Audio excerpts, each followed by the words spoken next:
Hello again. Welcome to another edition of Arts and Ideas. I'm Sue Swinand, and today I have as my guest Dr. Juliet Feibel, who is the Executive Director of ArtsWorcester here in Worcester, Mass.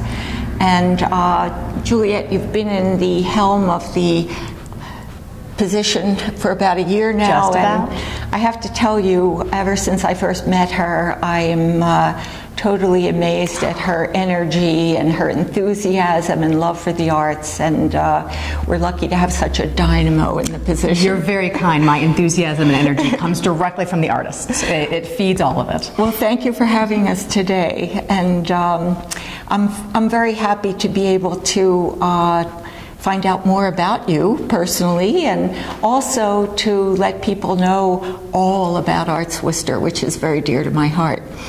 So why don't we start by talking a little bit about you. I understand you have a background in performing arts, and tell us about your past experience. I have been lucky enough to dabble in many things. My family is a family of opera lovers, so I actually entered the arts through that particular doorway. After that, I was in theater and studied theater quite seriously for a number of years, as well as studying dance. When I got to college, I learned that perhaps that was not the best career choice, so instead I thought it'd be a fine thing to be an academic, which, if you know your job market statistics, you know is about as good of a job market as being an actress. So I went on to get my PhD from the University of Michigan in 18th century British literature. My undergraduate degree is in art history. And when Did you have a special field in art history that you focused on? At the graduate level, I studied 18th century aesthetics and history painting, a very specialized field of European painting, in which it was considered the elite and most valuable and most difficult painting challenge, the depiction of grand schemes of history or biblical history. That's what every painter aspired to do. And it was a big issue for the British in the 18th century. Well, the main point is you have a background in aesthetics. That I do. I have a background in tell things us I love. a little bit about your work experience. I know you had an internship at the Art Institute. Years ago, I was lucky enough to have an internship in museum education at the Art Institute of Chicago. I worked with some wonderful people there. After I finished my doctorate, I went directly into working as the director of education for a very large community arts organization, not unlike ArtsWorcester, but significantly bigger. So I ran the she really education comes with good credentials and in all deep experience in nonprofits and in art education and and art in general. So you're from the Midwest. I am. What brought you to Worcester? My husband joined the faculty at Clark. He's a professor in the Department of International Development. So, like all the few people that actually moved to Worcester and are not born in Worcester, it was one of the institutions of higher education that brought us here. Good, very nice. And how about ArtsWorcester? What can you tell us about this organization? This is a wonderful, wonderful organization. It has at its heart a central idea that you can't beat it. It is the premise that this is a place for artists of all levels to come, to be exhibited, to work together, to learn from each other as peers, and to have their work shown to the public. As if that weren't enough, all the exhibitions and our openings for them are free and open to the public. That sort of unfettered access to the arts is really unusual in this day and age, and I think it's a great public good. It's a wonderful mission, and as one of your members for many years, you know, I have to say the organization has been wonderful for me as a person, but for all the students that come along and want to get plugged into the art world. I also want to stress the mission's application to people who are not artists, who have the opportunity to be members as well. Yes. And to come to the openings and One of the meet things artists. I love about what we do is that the division between the artist and the audience dissolves a little bit. If you are a contributor to ArtsWorcester, if you write your annual check for $45 a year, you could, at any given moment, join in one of the open member shows. You could submit to the gallery call, and we'll talk about that later on.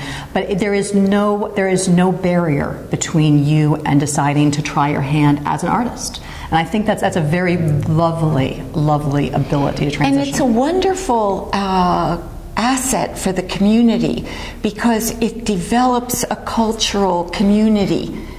Community is the thing that I really notice with ArtsWorcester, where people get together, they have a good time, your openings are free, you have food, music, it's a great time.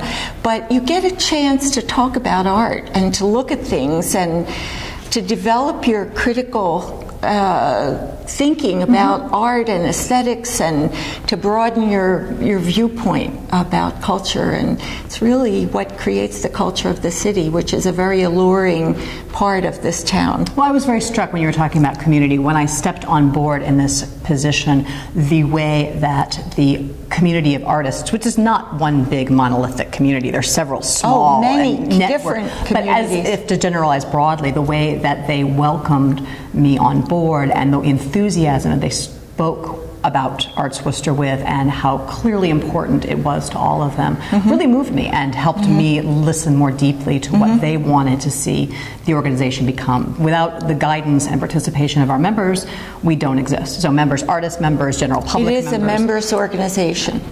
And members get to do things and learn by doing and work together. That's how you get to know people. That's right. This is not a passive organization. So that's so tell us more about the facility itself, your galleries. So you are standing. We are in the upper level of the. And it is our upper level gallery. But what it also is the reception area for the old Aurora Hotel. For people who know their local history, a very historic building. This was the luxury hotel. So the upper level gallery and our office space and the conference area is what used to be reception, and the lower level gallery is what used to be the bar and the dance hall.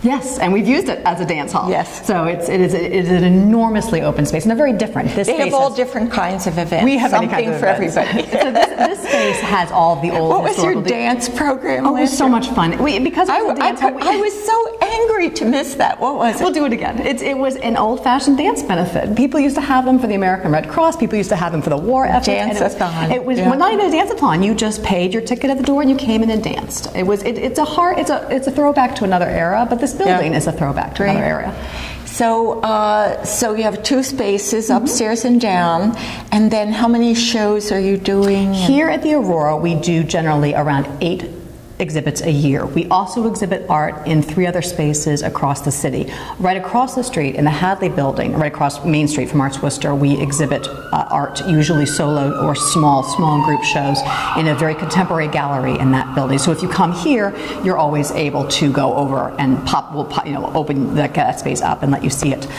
We also have exhibits in the Franklin Square Society Lounge of the Hanover Theater. For the general public, most of whom are not Franklin Square Society members, the way to come and see those easiest is to come to the opening. But we can also help make arrangements for you to see exhibits at other times. And there's a corporate art program at Unum. Unum has very generously supported a program for their employees in which they get to see ever-rotating exhibits of local contemporary artists in their workplace. So the point, and you have Hanover too. That's the Franklin Square Society. But, I see. But the point is they have many different kinds of shows, for group shows, small shows, individual shows, open calls, juried shows. It's great.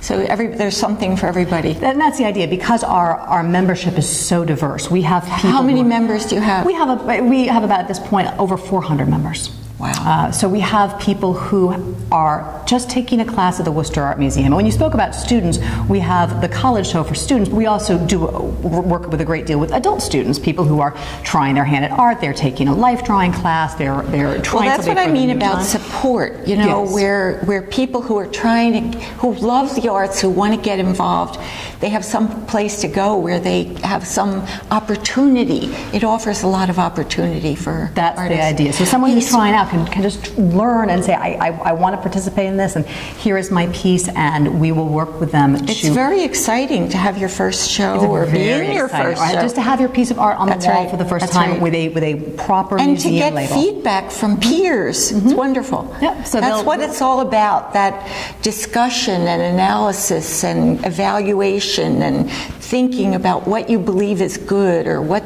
And it's what also art is. about Yeah. learning how to frame your art. And it's also learning how to get the D-rings on in the right place. The practical details. It is. But it's also about learning how to write an artist statement and about how to submit your work on time and how to price it. And we don't price art. And you do workshops on that too, don't you? We have workshops that run around the year to help artists develop professionally. So it's also about the nuts and the bolts of being part of a gallery. So for people that are just trying it, that's some of the things that we offer. For artists who are accomplished and who are established as visual artists, we are the place that they get to come and mingle with their peers and support their local art. And the other thing is there's no censorship of what you can do here. It's kind of like a very open to ideas and lots of different kinds of work, and it doesn't have a narrow focus like landscape of the No, we are, especially for our open member shows, what we call for, whatever you have that works with that idea, that's what you bring us. We do not. One of the things that I like very much that Cindy, the gallery manager, was working on before I got here was expanding our receptiveness to digital art and to site-specific installation, moving away from the flat, two-dimensional, it's all painting and photography. And painting and photography are very important. Well, that's what I mean, though. I think you're really open to a lot of different kinds of art, and you're looking to show what's out there and what people are thinking. And so it's a wonderful place for anybody who's interested in the arts to come and see what's happening. Mm-hmm. So that's exciting. Hey, speaking of opportunities for artists, you mentioned that you just got a grant? We are thrilled. An anonymous benefactor has very generously given ArtsWorcester $5,000 a year for 3 consecutive years to spur the creation of new art. And these are going to be called material needs grants. Did you say for several years? What was that? For 3 years. For 3 consecutive years. Okay. This gift has been made. So what these grants are for is for the support for expenses of new art, materials and supplies. Very simple. Will you put out a notice to your membership then that they can apply for those? So it's like an artist in need grant. Yes, it is like an artist in need grant, except it is specifically and only for materials and supplies. Yes. So we're very not excited to about pay that. your rent. Correct. No studio space, no promotion expenses. That deadline will be at the end of January. But that's great, because there are a lot of people hanging on by a thread. So absolutely, if they can get the materials they need, that opens up new possibilities. Paint is expensive. It's very expensive. Betcha. So the deadline for that is the end of January. So we're excited. I'd like to have the audience meet the gallery manager, Cindy Worley. It would be my greatest pleasure. And maybe she could tell us more about how one applies and how one becomes a member and so forth. So let's call Cindy over. I'm glad to have you meet Cindy Worley, because she's really one of the backbones of this place, keeping it afloat. But she's also a very fine painter herself. And as a matter of fact, she just closed a show at the Fruitlands Museum this summer, which was quite an event. Actually, it was very exciting to find out they extended it to the end of December. Really? Yes, so I you can still go see it. They were open in December. They have weekend hours, Saturdays and Sundays. I remember going there once in the winter and it was closed. It was very disappointing. But if you haven't been out there, it's a wonderful place to visit. So your show is there till the end of... Well, wow, that's great. So Cindy, I know you're the gallery manager, and so you're really in charge of putting out the calls and dealing with the artists to a great degree. It must be a lot of fun being so involved and plugged in with everybody and everything that's going on in the city. It is fun working with the artists and meeting with them to help them see their ideas become visualized into an exhibition. So how does one go about getting a show here or participating in a show? Well, it's a little bit different from just participating in an open member show and actually being given a solo show. We do a gallery call once a year, and it's submitting through that gallery call in the spring. And that's a mailing to membership? It's a mailing to members, but it's also on our website and in our newsletter, so that non-members can apply as long as they send in the membership fee with their application. But what is the membership fee? $45 for an artist. Okay, so go ahead. The gallery call looks for solo shows, group shows, or people who are looking to participate in group shows. And the artists send in a proposal with their artist statement and examples of their work. So an artist might have just a few pieces and only wants to participate in a group, right, whereas they might have a big body of work and be looking for a place to do a solo show. Right, so an artist like that might be a perfect combination for our corporate program and be able to exhibit there. From after the submission deadline closes, a gallery committee of professionals in the area meet and review all the artwork and then make recommendations to the staff. Tell us about the 8x8 show. That was Art on the Line? Yeah, that was such a kind of a, well, I don't know what to call it, explosion in the art world.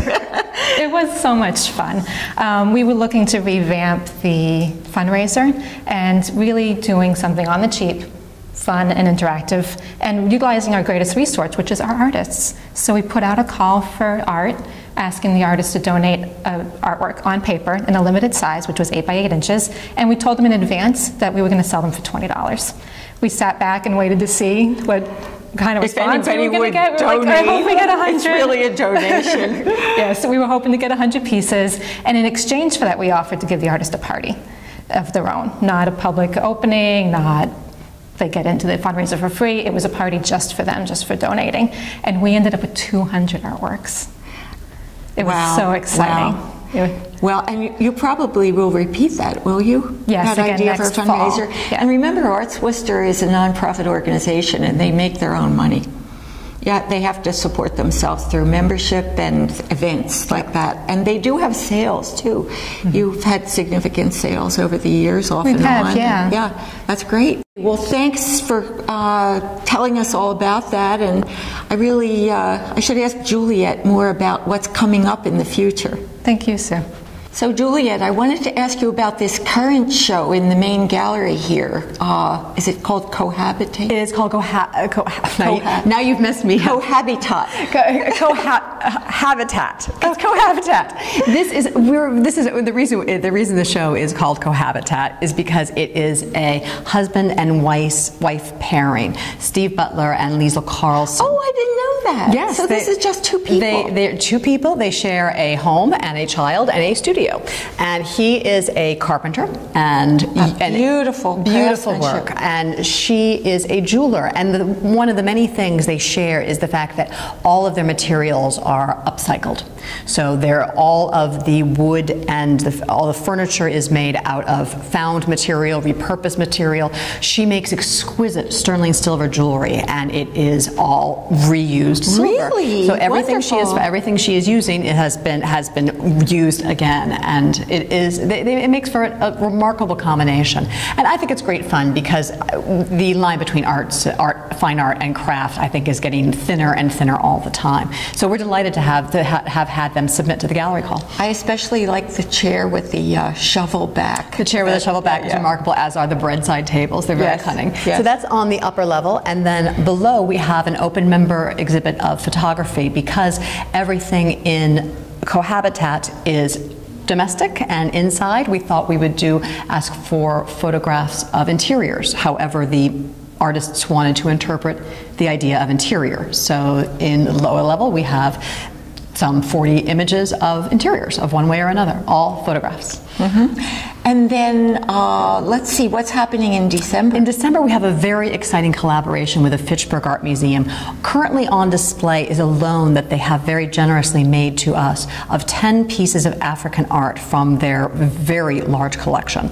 Those 10 pieces we have put forth in front of the members and said, if you have art that talks to these, if you wish to make art that responds to these in some way, here they are. Or if you make art about one of the purposes of these pieces. So there's a weapon, there's currency, there's jewelry, there's a textile, there are masks. So if your art involves any of these ideas, or the patterns, or the colors, or whatever, the composition, whatever it may be. And that show's called Call and Response. Call and Response. Which I like very much because it's about kind of, it has other It has many connotations, and the call and response goes a second time in that from the exhibit that happens here in December, the curator at the Fitchburg Art Museum for African Art, Dr. Brigatti, will then select out 10 pieces from our artists to go to Fitchburg to be exhibited during their spring regional art show. That sounds like a great idea. I mean, you guys are doing very creative programming, which I congratulate you for. You know, which involves a little bit of thought and making connections between things. And it involves really fun people, is what it involves. It's all a good time. So that will be December into January. After that, we have our annual event, the College Show. But I mean, programs like that also inspire people to look a little harder, to think about it in a new way, to draw relationships, you know, like the geometric pattern in some of those pieces is very much. I just saw the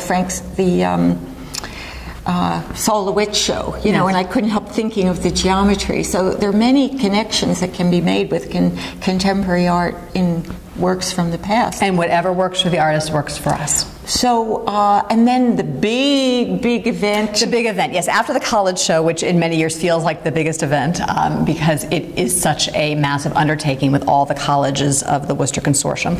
After that experience, it is a biennial year. And the biennial is a very big deal in this community. We're very excited. It is a big deal. How many years has the biennial been going on? This is the 15th biennial, so 30 years. 30 years. I remember the first biennial. Good. You can tell me all about it. I wasn't here for it. I remember the first biennial, and now you have your own space. In those days, there was no, you know, I think they had it in the horticultural. It was in the what is now the Worcester Historical Museum. It was there. So I had just moved here then, so it was very strong in my memory.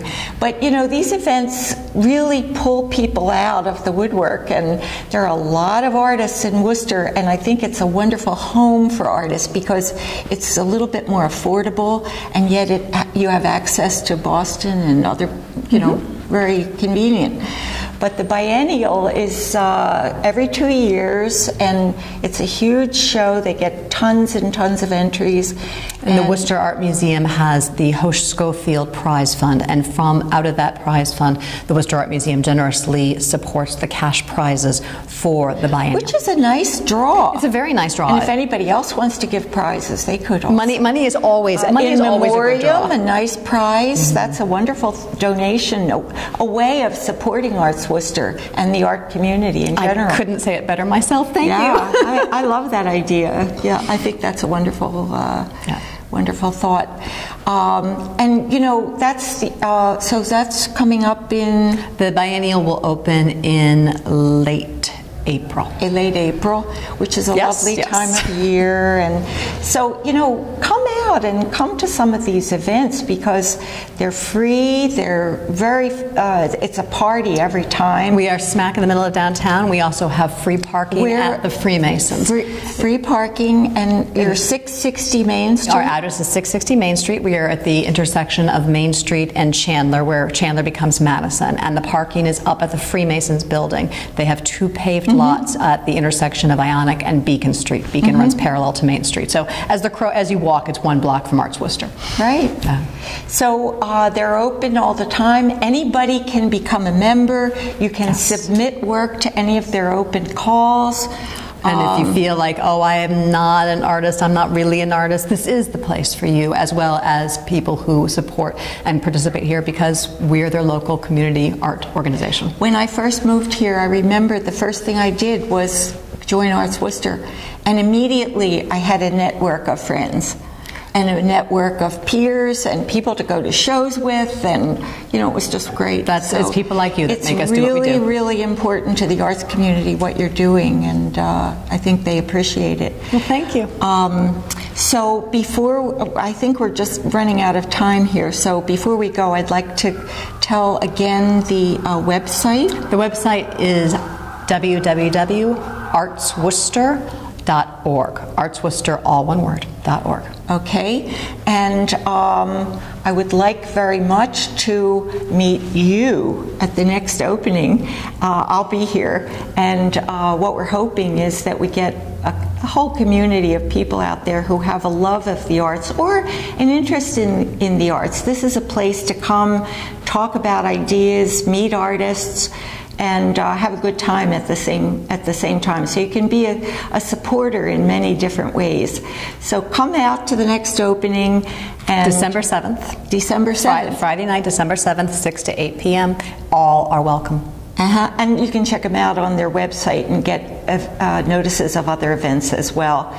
And other than that, we'll see you again hopefully next time for another edition of Arts and Ideas. Thank you so much. Oh, I'm delighted. Thank you for having us here today.